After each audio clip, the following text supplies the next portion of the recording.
The restaurant went silent the moment the Mafia boss lifted his fork. Silvio Romano, cold, untouchable, feared by an entire city, was about to take his first bite when a scream cut through the room. "Don't eat that!" All heads snapped toward the doorway. A little girl stood there, thin, shivering, clothes soaked from the rain. Her hair was tangled, her cheeks red from the cold, but her eyes were full of sheer terror. She stumbled forward, nearly tripping over her own feet. "Please," she gasped, pointing at his plate. "Don't eat it. Please don't." Silvio's men reached for their guns instantly. Customers ducked. No one spoke. But the Mafia boss raised a hand, stopping everyone. "Why?" he asked, voice low, dangerous. "How do you know what's in my food?" The girl's lips trembled. "Because," she whispered, "because I saw the man who poisoned it." A ripple of shock swept through the room. Silvio's jaw tightened. His fork froze inches from the plate. His men exchanged looks. No one dared to breathe.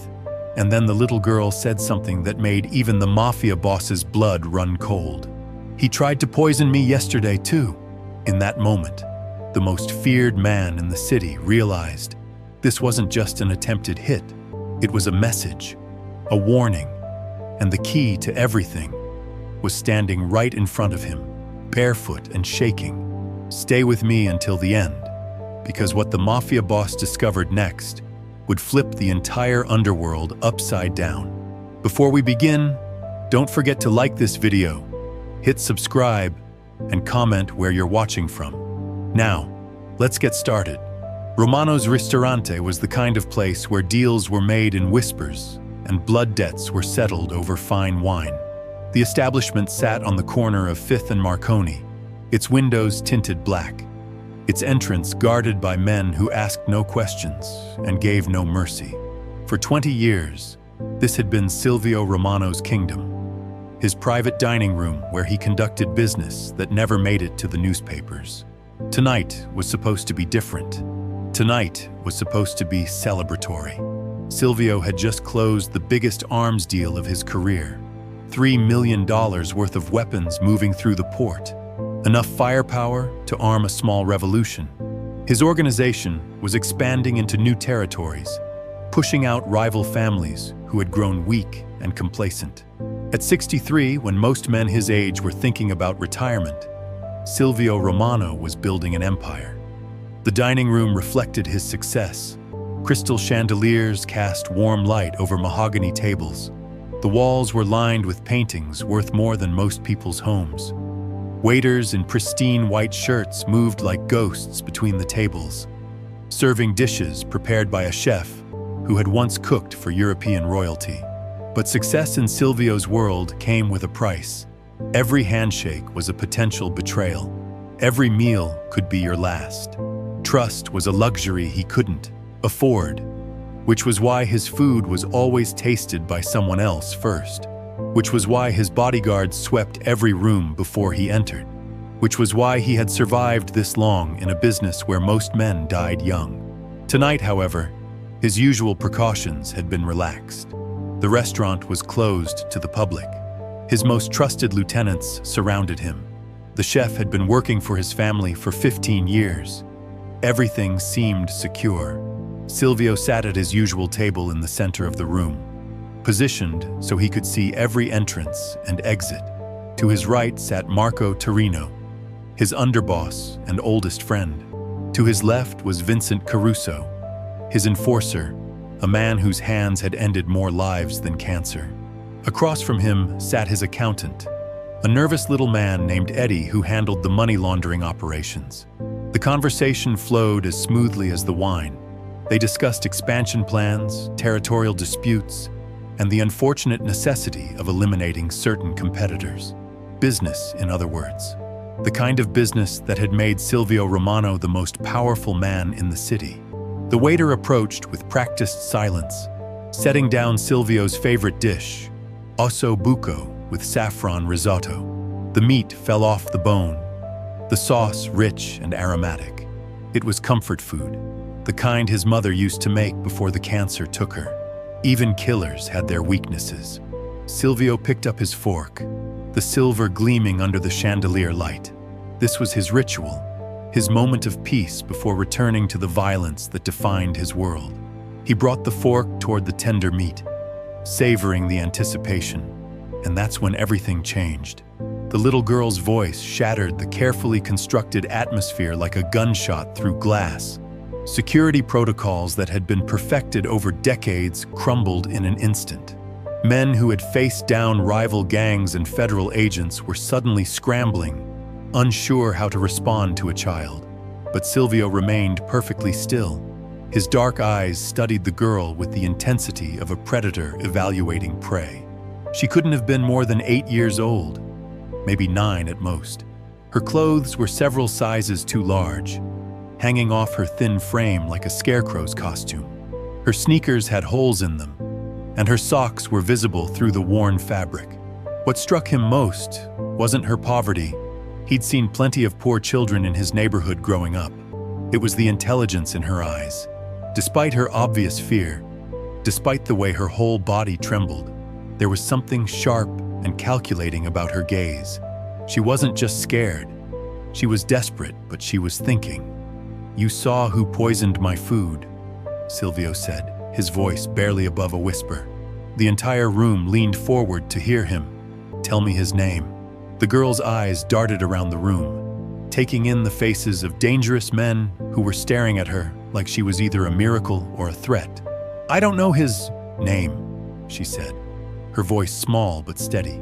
"But I know what he looks like, and I know why he did it." Marco Torino shifted in his seat, his hand moving instinctively toward the gun concealed beneath his jacket. "Boss, this could be a setup. Maybe someone sent her here to—" "Shut up," Silvio said without taking his eyes off the girl. "Let her talk." The girl took a shaky step closer. Water dripped from her soaked clothes onto the expensive carpet. "He's tall," she said. "Maybe 6 feet. Brown hair, but it's getting gray on the sides. He has a scar on his left hand, right here." She pointed to the space between her thumb and index finger. Silvio's blood went cold. He knew that scar. He'd given it to someone 20 years ago with a broken bottle during a dispute over territory. Someone who was supposed to be dead. "What else?" he demanded, his voice sharper now. "He wears expensive suits, but they don't fit right, like he bought them too big on purpose. And he has this thing he does with his hands. He keeps rubbing his fingers together when he's nervous." Every detail was accurate, every single one. The man she was describing was Anthony DeLuca, his former partner, his former friend, and according to official records, a corpse who had been buried in St. Mary's Cemetery 15 years ago. But if Tony was alive, if he was here in the city, then everything Silvio thought he knew about his world was wrong. Every alliance, every peace treaty, every carefully negotiated truce was built on a lie. And if Tony was making moves against him now, after all these years, it meant someone had been planning this for a very long time. The girl continued, unaware that she had just rewritten the rules of a game she didn't even know she was playing. "He came to where I was sleeping yesterday, under the bridge by the old factory.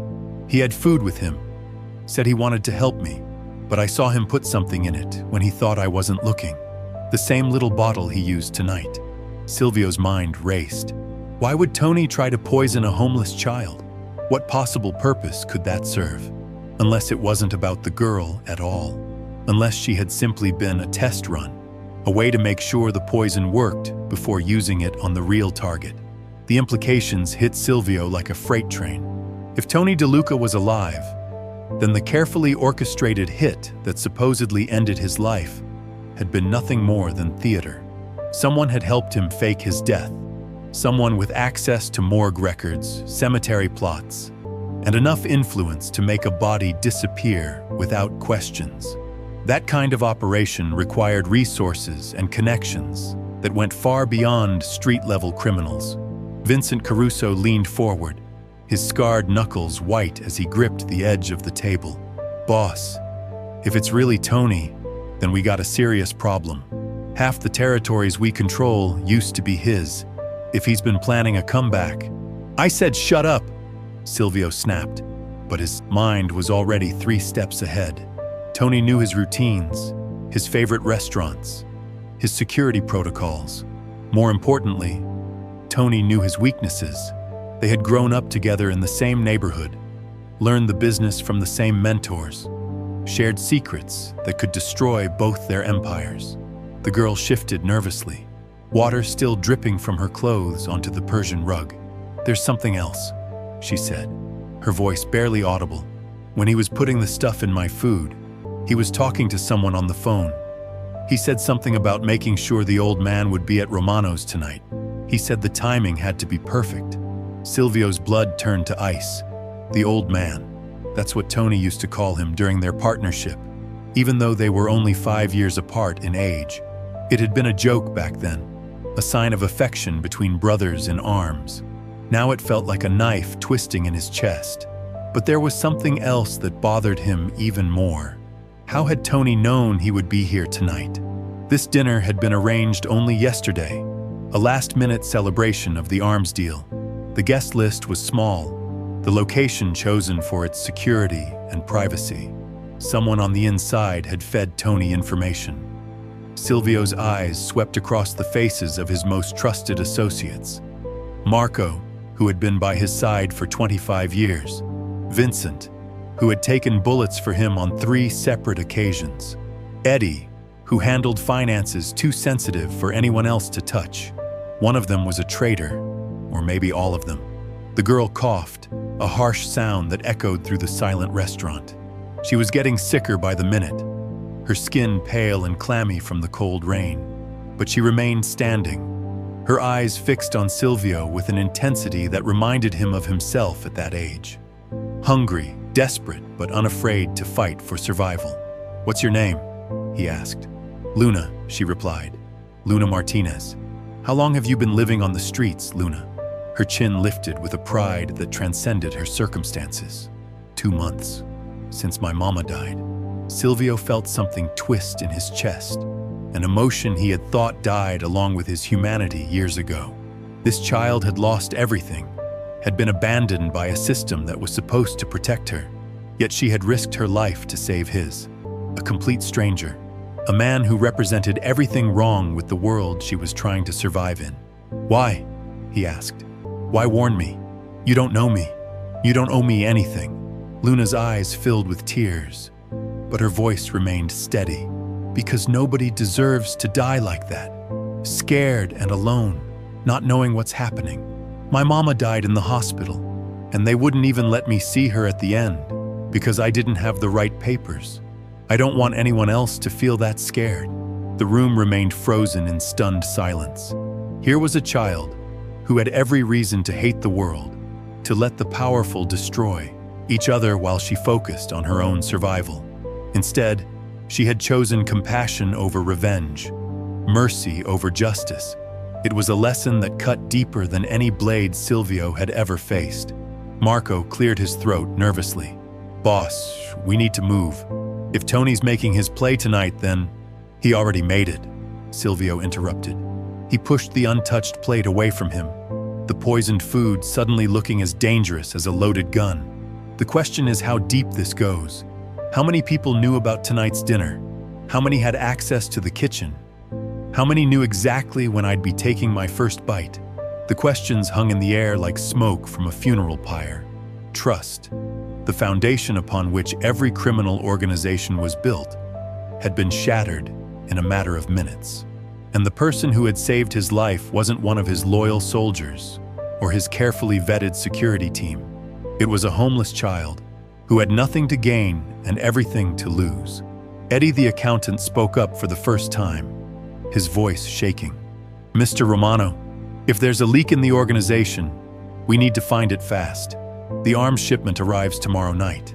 If Tony knows about that too, then we're all dead men," Vincent finished grimly. Silvio stood slowly, his movements deliberate and controlled, despite the chaos raging in his mind. He walked around the table until he was standing directly in front of Luna, this tiny girl who had just turned his world upside down. Up close, he could see the intelligence burning behind her dark eyes, the way she studied his face like she was reading a book. written in a language only she understood. "Luna," he said softly, "I need you to tell me everything you remember about this man. Every detail, no matter how small. Can you do that?" She nodded, then winced as another cough racked her small frame. He had a briefcase with him, black leather with gold corners, and he kept checking his watch. One of those fancy ones that tells you what time it is in different countries. Silvio's jaw clenched. The watch was a Patek Philippe, custom-made, one of only 12 ever produced. Tony had bought it during their most successful year together, back when they controlled half the waterfront and money flowed like wine. Silvio knew because he had helped pick it out. What else?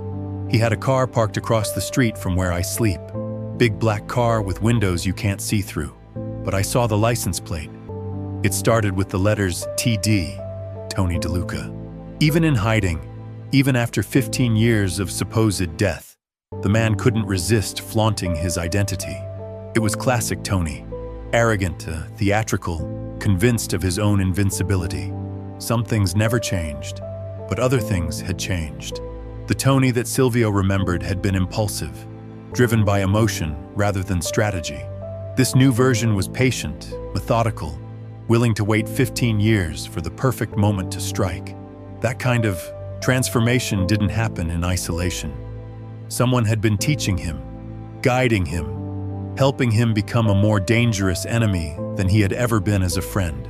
The pieces of a massive conspiracy were beginning to fall into place, and Silvio realized that tonight's assassination attempt was just the opening move in a much larger game.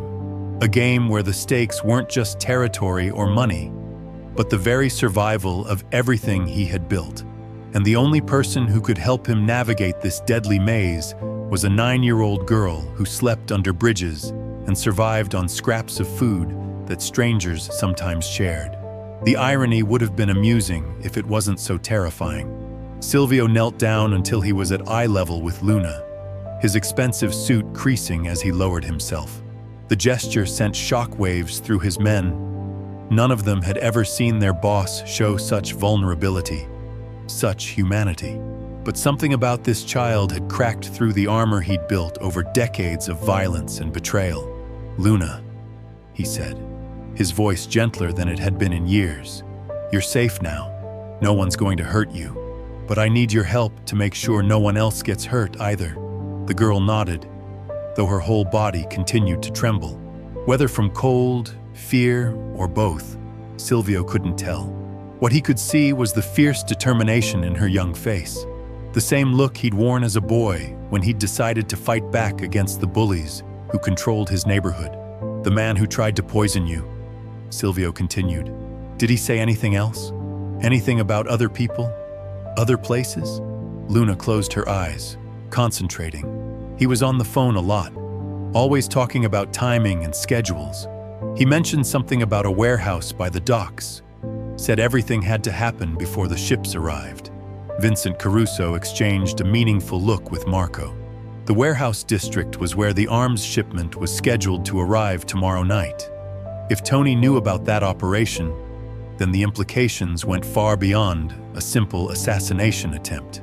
This was about destroying Silvio's entire enterprise. "Boss," Marco whispered urgently, "if he knows about the shipment—" "I heard her," Silvio cut him off sharply. He stood up, his mind already calculating the necessary moves. "Eddie, get on the phone with our contacts at the port. I want security tripled on every warehouse we control. Vincent, round up the usual suspects. Anyone who's had contact with Tony in the past 5 years, dead or alive apparently." "What about the girl?" Vincent asked, glancing down at Luna with obvious uncertainty. Silvio looked at the child who had just saved his life, and possibly his entire operation. She was still shivering, still soaked from the rain, still looking like she might collapse at any moment. But her eyes held steady on his face, waiting to see what kind of man he truly was. The old Silvio would have seen her as a loose end to be eliminated, a witness who knew too much, who could potentially cause problems down the line. In his world, sentiment was a luxury that got you killed. Mercy was a weakness that enemies exploited. But something had shifted in that moment when Luna had screamed her warning. Maybe it was the memory of his own childhood, when he'd been just another hungry kid on these same streets. Maybe it was the realization that true loyalty couldn't be bought or intimidated. It had to be earned through actions, not fear. "The girl comes with us," Silvio said finally. "She's under my protection now." His men looked stunned. In 25 years of working for Silvio Romano, none of them had ever heard him take personal responsibility for a civilian. But there was something in his tone that discouraged any argument. "Sir," Eddie ventured nervously, "bringing an outsider into our operations could be what?" Silvio's voice carried a dangerous edge. "More risky than having a traitor in our inner circle? More dangerous than walking into an obvious trap because we were too arrogant to see it coming?" The accountant fell silent, his face pale. Everyone in the room understood the implication. If Luna hadn't intervened, Silvio would be dead right now, and with him would have died any chance of uncovering the conspiracy that threatened to destroy them all. Silvio turned back to Luna, who was watching this exchange with the sharp attention of someone who had learned to read adult moods for survival. "Are you hungry?" he asked. She nodded hesitantly. "I haven't eaten since yesterday morning. Marco, have the kitchen prepare something safe, and get her some dry clothes. There must be something that will fit her." Silvio paused, studying the girl's face. "Luna, I'm going to ask you to do something that might be scary, but I promise you'll be safe. Do you trust me?" The question hung in the air. Here was a child who had every reason to distrust powerful adults, being asked to put her faith in one of the most dangerous men in the city. Luna looked around the room, taking in the faces of hardened criminals, the expensive surroundings, the barely concealed weapons. "You didn't eat the food when I told you not to," she said simply. "That means you listen. Most grown-ups don't listen to kids." It was a profound observation, delivered with the matter-of-fact honesty that only children possessed. Silvio found himself smiling for the first time in months, not the cold, calculating smile he used in business meetings, but something genuine and warm. "You're right," he said. "Most of us forget how to listen. But you just reminded me why it's important." Luna nodded solemnly. "What do you need me to do?" "I need you to help me find the man who tried to hurt both of us. You're the only person who's seen him recently, who knows what he looks like now, but it means going to places that might be dangerous, seeing things that might be scary. I'll make sure you're protected, but I can't promise it will be easy." The girl considered this for a long moment. Around the room, battle-hardened criminals waited for the decision of a 9-year-old who had more courage in her small frame than most of them had ever possessed. "Will you catch him?" she asked. "Yes." "Will you make sure he can't hurt other kids?" "Yes." "Then I'll help you." The simplicity of her moral code put the complex machinations of Silvio's world to shame. For Luna, the choice was clear. Stop bad people from hurting innocent people.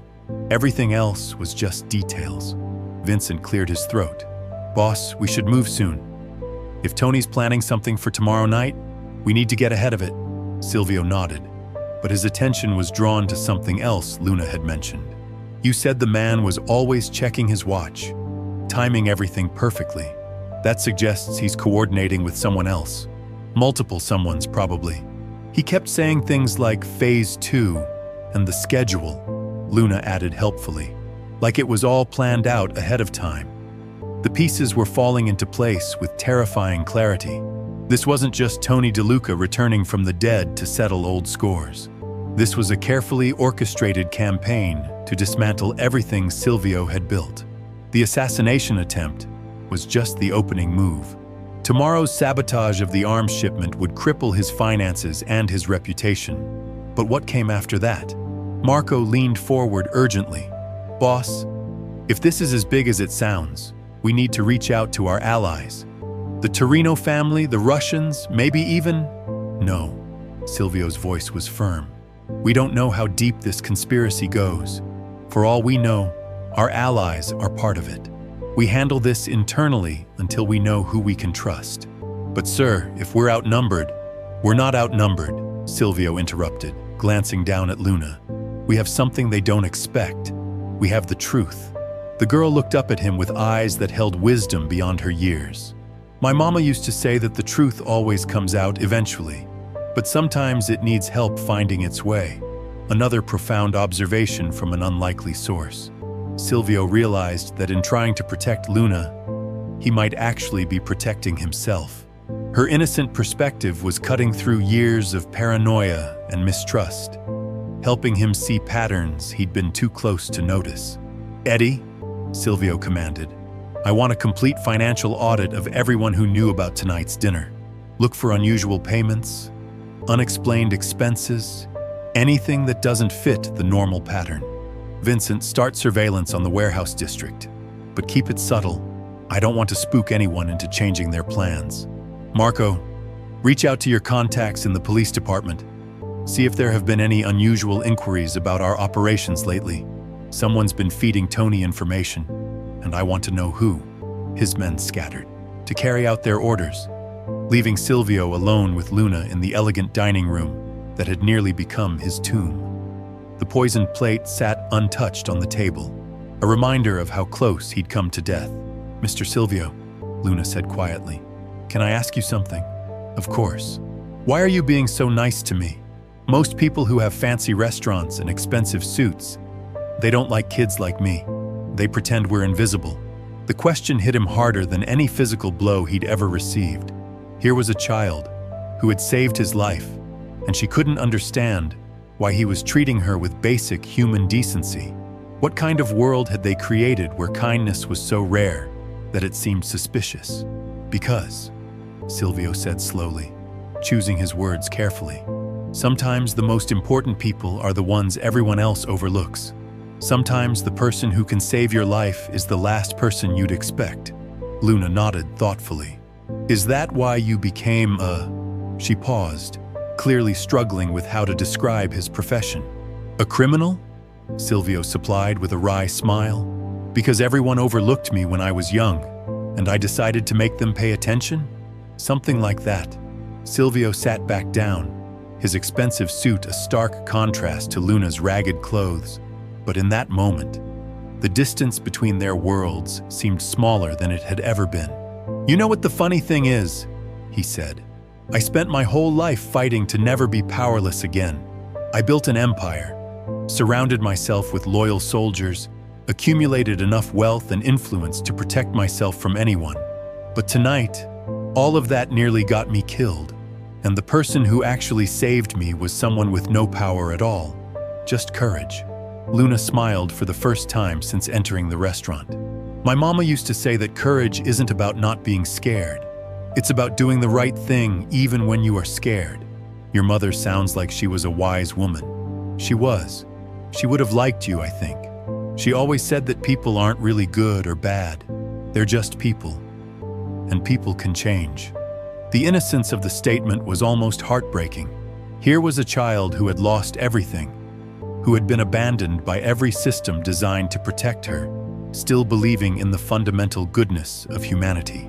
It was a faith that Silvio had lost decades ago, crushed under the weight of betrayal and violence. But looking into Luna's eyes, he felt something he hadn't experienced in years. Hope, not for power or wealth or revenge, but for redemption, for the possibility that even someone like him could choose a different path. The moment was interrupted by Marco's return. His face was grim, and he carried a phone in his hand. "Boss," he said urgently, "we got a problem. I just heard from our contact at the port. 3 of our warehouse guards didn't show up for their shifts tonight, and there's been unusual activity. Round Pier 17, vehicles moving in and out, people who don't belong there." Silvio stood immediately, his mind shifting back into tactical mode. Tony's moving faster than expected. He's not waiting for tomorrow night. "There's more," Marco continued. "The guards who didn't show up, their families can't find them either. It looks like they've been taken." The implications were chilling. Tony wasn't just planning to sabotage the arms shipment. He was eliminating anyone who might interfere. The missing guards were either dead or being held to ensure their silence. Either way, it meant the conspiracy was moving into its next phase. Luna tugged on Silvio's jacket. "The man I saw," she said urgently. "When he was on the phone, he kept talking about cleaning house before the big finale. Maybe that's what he meant, getting rid of people who might cause problems." Silvio knelt down beside her again. "Luna, I need you to think very carefully. Did you hear him mention any specific names? Any places besides the warehouse?" She closed her eyes, concentrating fiercely. "He said something about Romano's people at the docks, and he mentioned a name. Johnny something. Johnny the Fish, maybe." Silvio's blood went cold. Johnny Marconi, known as Johnny the Fish, was one of his most trusted dock supervisors. If Tony had gotten to Johnny, then the entire port operation was compromised. "Marco, get every available man down to the warehouses, but go in quiet. I don't want to start a war in the middle of the night. Vincent, find out what happened to Johnny Marconi. And Eddie, start liquidating our emergency accounts.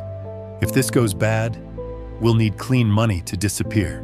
His men moved with military precision, years of training taking over in the crisis. But Silvio remained focused on Luna, this unlikely ally who had already proven more valuable than most of his paid informants. "What happens now?" she asked. "Now," Silvio said grimly, "we go hunting." What started as a simple dinner became a night that changed everything. Luna Martinez, a homeless 9-year-old with nothing to lose, saved the life of one of the city's most dangerous men. But more than that, she revealed a conspiracy that ran deeper than anyone imagined. Anthony DeLuca, supposedly dead for 15 years, was orchestrating the downfall of his former partner's empire.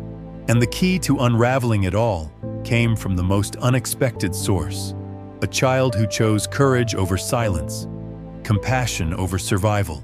Sometimes the people we overlook are the ones who hold the power to save us. Sometimes wisdom comes from the most innocent voices, and sometimes even the hardest hearts can be cracked open by a single act of bravery. If this story moved you, hit that subscribe button for more incredible tales of unexpected heroes and shocking revelations.